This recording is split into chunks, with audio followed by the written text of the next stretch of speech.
let it settle back down, gone right down to the depth that we hope to fish it. We're in here. Look at that. That should be on the end of the fly line jumping.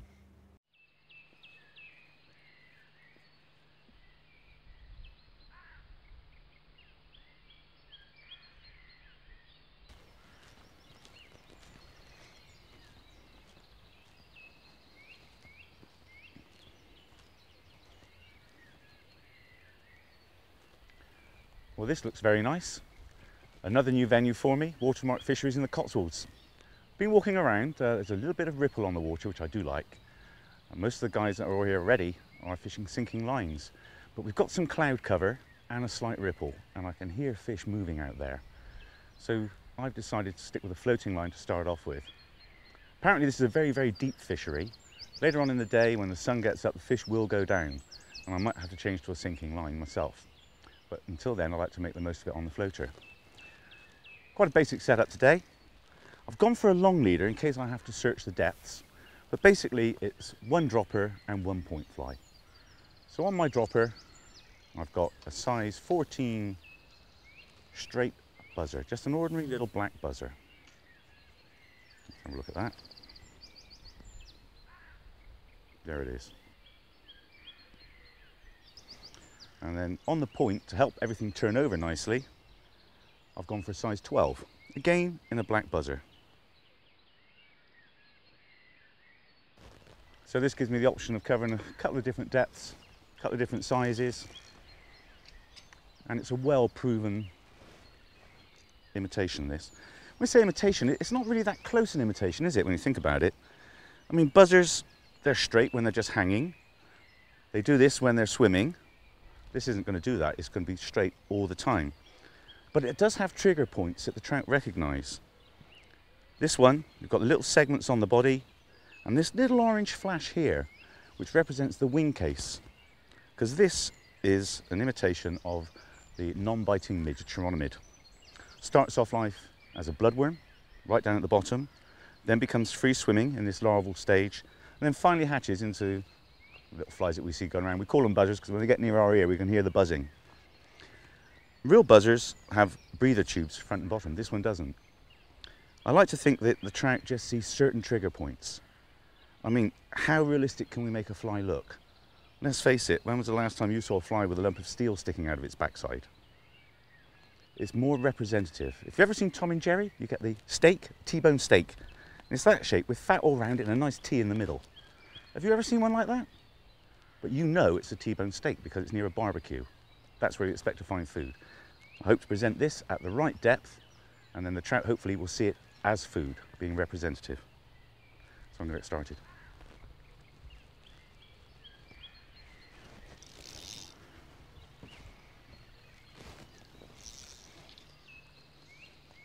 Let's get that line at the end.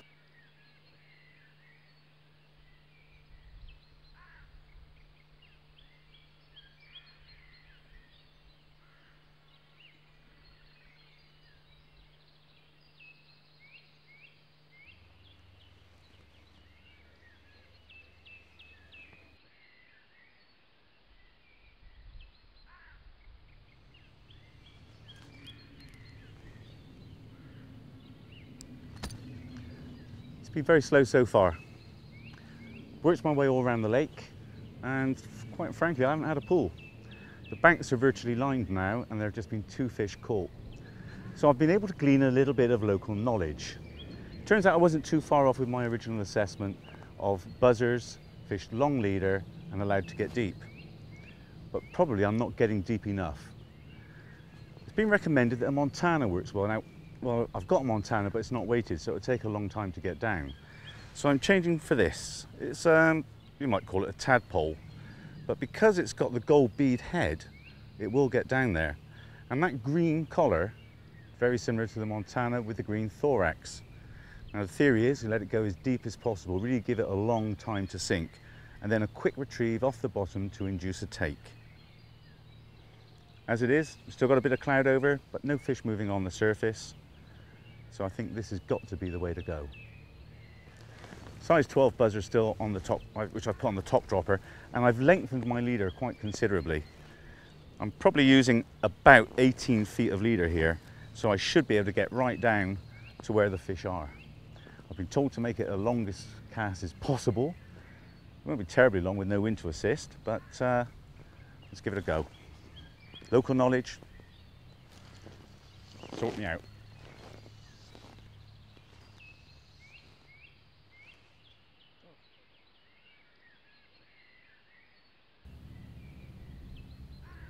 And just pause my retrieve, let those flies get right down to the bottom again.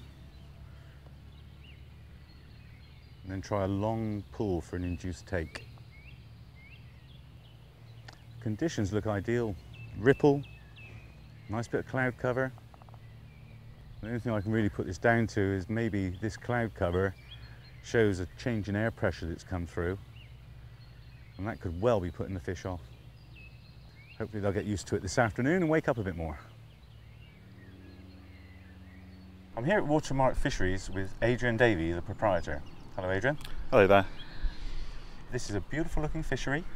It is. It's our jewel in the crown of Watermark Fisheries. Although trout fishing is not the most popular of the fishing disciplines that we have at the Watermark, we all love it and we preserve it because we have a very deep passion for fly fishing.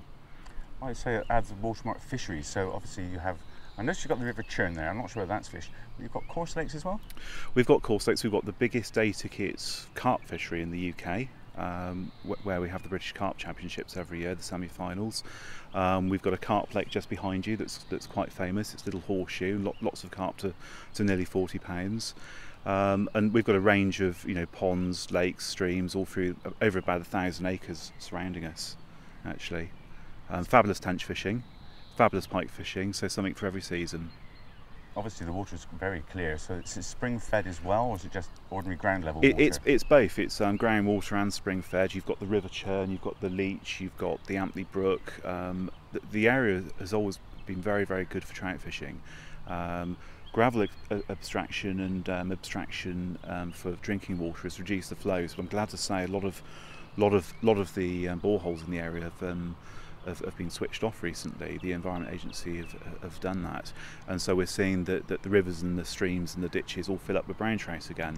So the brown trout are breeding naturally in the Churn? They are, yeah. That shows good water quality, as you say. Very good water quality, and there's lots of lampreys, and if you see species like dace as well, you've got the water quality. I mean, the water quality is A grade. This trout lake is particularly good. It's quite deep.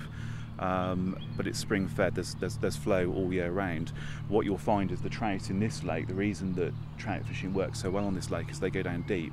So if you fish with a high D line, I know people don't like to do it, and a booby nymph, but it can be an olive one, so it can look like a damsel.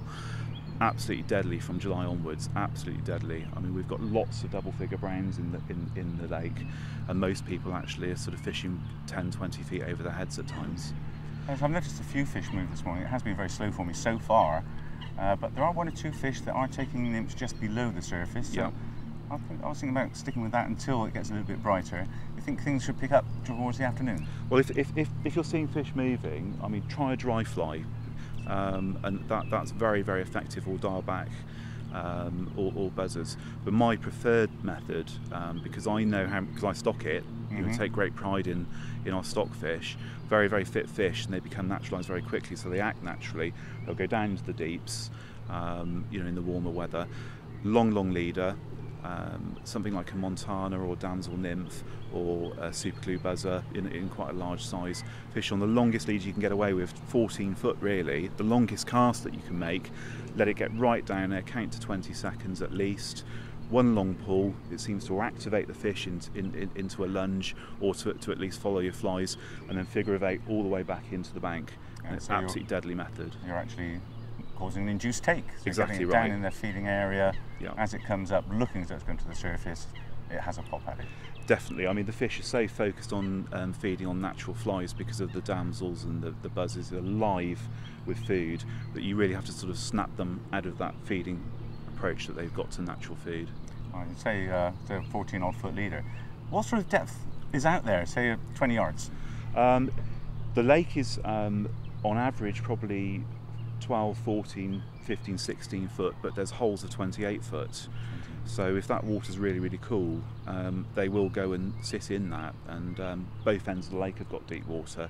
That end of the lake up the top there is one side is very, very shallow, so very, very rich in food.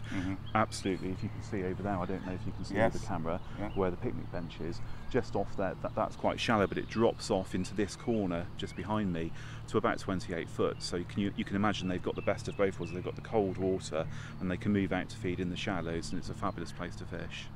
Marvellous. Well, I've just seen the fish move out there in the ripple. Thank you very much for your time. I think I'll go and have a quick try for that one. Okay, thanks.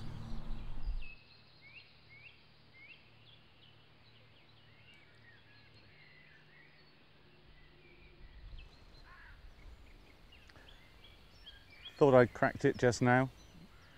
Changed to a gold head buzzer on the point to try and get them down. And the only size I had on me was a 14, so it's slightly smaller than my dropper, but the gold head still gives it the weight to turn the line over. First cast, 2 little taps. Next cast, a pull that how it didn't hook itself, I don't know. Next cast, another little tap. I thought, cracked it. That was 10 casts ago, and I haven't had another pull since. It's very, very hard. I'm really enjoying it still. It's a challenge, and I'm still hopeful. I mean, the very fact that I had a few pulls on consecutive casts would suggest it was maybe a little pod of fish moving around. I was obviously finding the depth they were at and something that they were interested in. They'll be back round again later, or another little pod will go by. So I'm going to stick at it.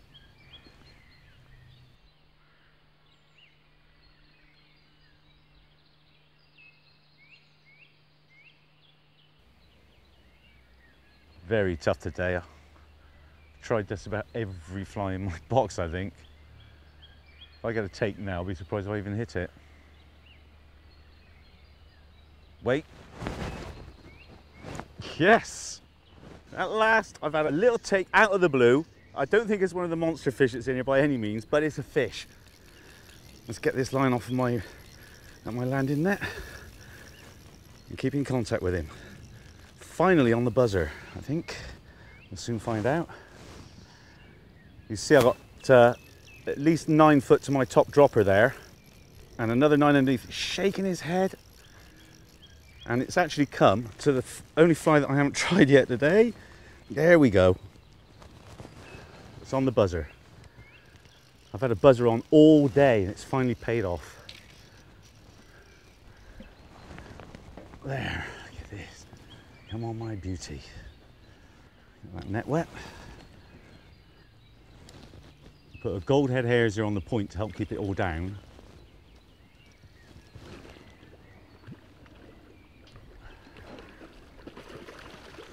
Oh, it doesn't want to play ball. Come on, don't shake that hook out now. Right in the top of the mouth. Let's give it some.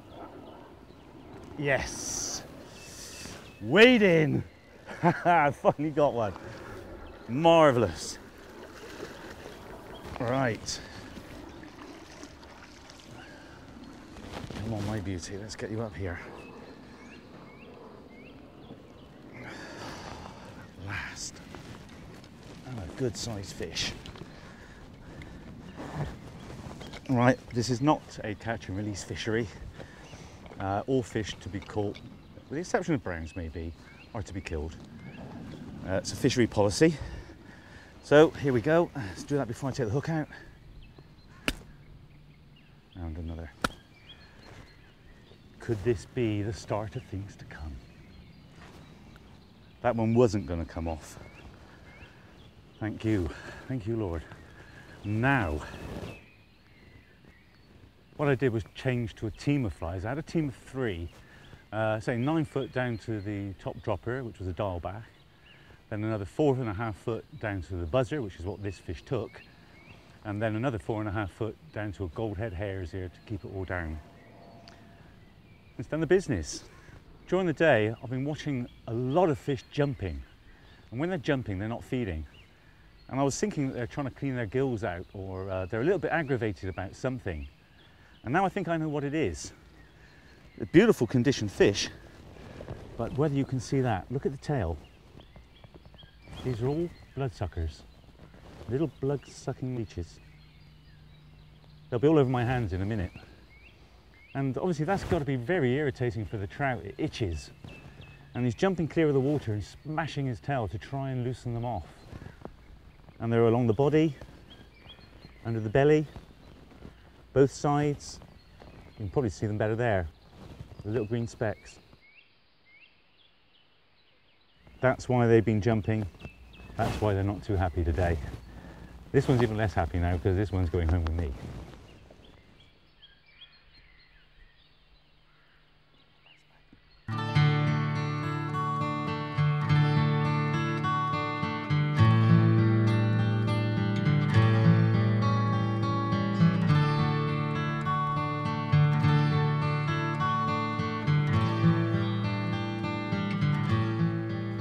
But I think I've done enough here now, and now that it's gone calm, flat calm, you can see every movement on the whole lake, any fish that's feeding, jumping, whatever.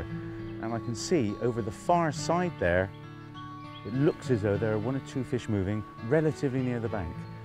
Now I know it's a lot shallower over that way, but what ripple there has been today has been pushing food over that way. So fingers crossed, I might find a few feeding fish there. I'm just going to fish this cast out. I'm on my way round.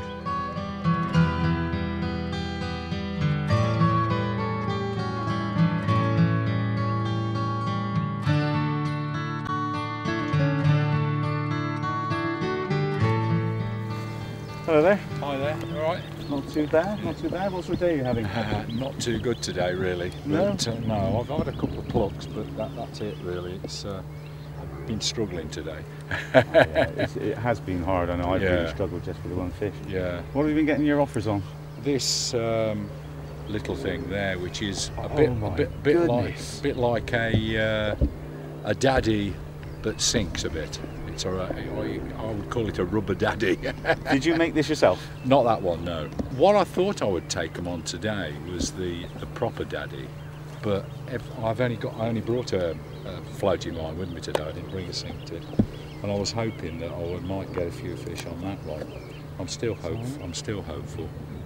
That's my favourite fish of all time. I've been fly fishing for 30 odd years, and that's my favourite fly of all time. It's like it shakes and the legs go crazy. Yeah, I think maybe if I do tie some of those, I would probably tie them with black legs. I think they might be a bit better. Yeah. The only reason I dug this out, I've had these for quite some time and never used them, but I dug it out of the box because I wanted to try and get my fly down a bit, you know. Well, I can still see a few fish moving over on that far bank near the ripple, so I'm going to see if I can cover them. We've got a little while. We've got a little while yet. Well, before it gets dark, we've got a while. It might take that long. Yeah. Good luck to you. Tight Same lines. to you. Take Cheers care. now. The wind's dropped completely. And so the fish that I've had the taps from have been a good way out. I mean, I'm probably having to hit 27, 28 yards, leave it to sink, then start the retrieve. And the little taps I was getting were coming within the first 2 or 3 yards. Now without any breeze to assist me, it's going to be difficult for me to maintain that distance, particularly with the length leader I've got on. If I went for a short leader, I'd probably be all right. This could make things even harder. It's going to be good. So here's another angler who's been wandering the bank, trying various areas, so I take it it's been a bit of a struggle. Yeah, it's been very difficult today, not fishing very well at all. Lots of fish there, but you just don't seem to be able to catch them today. A bit frustrating, really. Yeah, so I noticed you've been wandering around. It's always a sure sign that things are difficult when people are wandering the banks. Yeah. What methods have you been trying? I've tried buzzers, I've tried daddy long legs, sinking flies this morning with a booby, sinking line with a booby, but just can't seem to get them. They've been on top of the water really, haven't they? They've been jumping a lot, but couldn't get them with dry flies at all. Tried hoppers and everything really. Tried everything in the book today. But It sounds virtually the same as my day. I mean, you've just described virtually everything that I've done as well. Yeah. And so I think the fish are a bit aggravated at the moment. They're not really feeding properly. No. Probably because of the lice. I managed to get one earlier on. That's got quite a lot of bloodsuckers on it. Right. And I think that's what's putting them off. Yeah. But is this a usual venue of yours? No, it's the first time I've been, but I should come again because it's a nice place, and as you say, there's lots of fish here, but they're just having an off day today. I thought they were aggravated as well. They're jumping right out of the water, which is always a sign they're not feeding, isn't it? That's Always right. difficult to catch. Well, thanks for sparing some time to talk to me. Yeah, it's a pleasure. I know that I'm not doing everything totally wrong because this gentleman's obviously been trying it as well. Yeah, well, you've done better than me today. You've caught one. That's better than far. I've done. Okay, Thanks very much. All nice right, to meet you. Take care. Yeah. See you again. See you again. Bye. Well, it's been very quiet and quite hard going today, so I've got a bit of time. Now, unfortunately, today I haven't had a fish that's taken me right down to my backing. But if I had, I'd like to be confident that the knot that was joining my fly line to my backing was a good, solid one. My favourite knot is the nail knot, or sometimes called the needle knot. It can be used for backing to your fly line, or indeed for putting your leader line to your fly line. If you're going to use a leader line, it becomes a needle knot, because what you actually do is you get a needle. If you imagine this is the fly line, and you push the needle in to the end of the fly line and out through the side. Then heat the needle a little bit. That will keep the hole open within the middle of the fly line. Take the needle out, thread your nylon up through and out of the side of the outside of the fly line. You can then start the needle or nail knot. You may want the needle when it's cooled down and lay it along the side of the fly line. Well, imagine there's a needle here. This is nice and stiff, so it should be quite simple for me to demonstrate the knot to you. So, there's my fly line, and we'll say this is my backing line. So I'm just going to lay it on the outside. Simply lay the line over what would be a nail, led along the side of your fly line. And then I'm going to wind this in a clockwise direction up the fly line and the nail.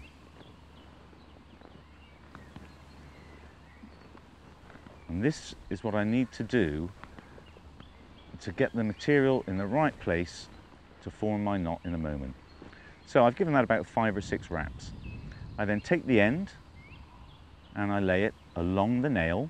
So the nail would be underneath these loops, and that would be my bit of nylon tag end.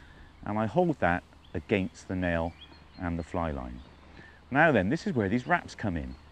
I now go back in an anti-clockwise direction, and all these will unravel over the top of this. So around there, and I'm just going to grip it and hold it. Nice close loops, grip and hold, grip and hold. And you will see now that I'm unraveling what I put around the fly line and the nail. There, there. So now I've got 5 nice loops along here. I pull my nylon to bring that down, and then I pull this end and I pull them both tightly together. There. And there it is. If that's attached to your fly line, now all you do is you trim off that end nice and close, trim that end off nice and close. It's good and tight, and that's a beautiful knot for your backing. One of the main advantages of it is that if you get a fish that takes you to the backing, that goes out through the tip ring, any other sort of knot tends to catch on your top eye as it's coming through. So if that's the eye of the fly rod, the knot comes out and catches. This one, what will happen is it will actually turn, there we are, and kick over and through the eye. There it is, nail knot or needle knot.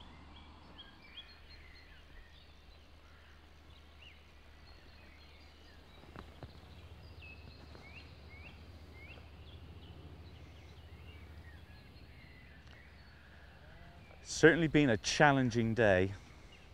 I'm not the only one that hasn't been able to rise to the challenge. A lot of guys haven't been able to catch today. We don't exactly know why, weather conditions, whatever. It certainly can't be because of the number of fish. There's shed loads of fish out there. I just heard another one jump then. All right, I did manage to sneak one out. I stuck to my guns most of the way. I used the buzzer. But I started to lose faith after a while. I just wasn't getting any offers at all. So I did something I never normally do. I reached for the booby.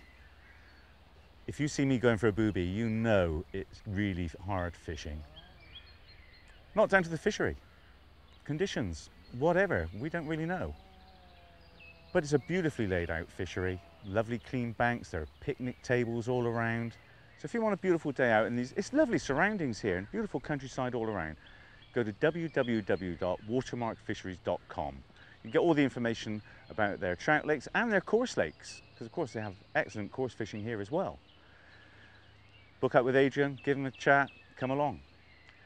There are days and there are days. There are days for the angler and days for the fish. Today was a day for the fish, but another day will be a day for the angler, and that's when I'm going to be coming back.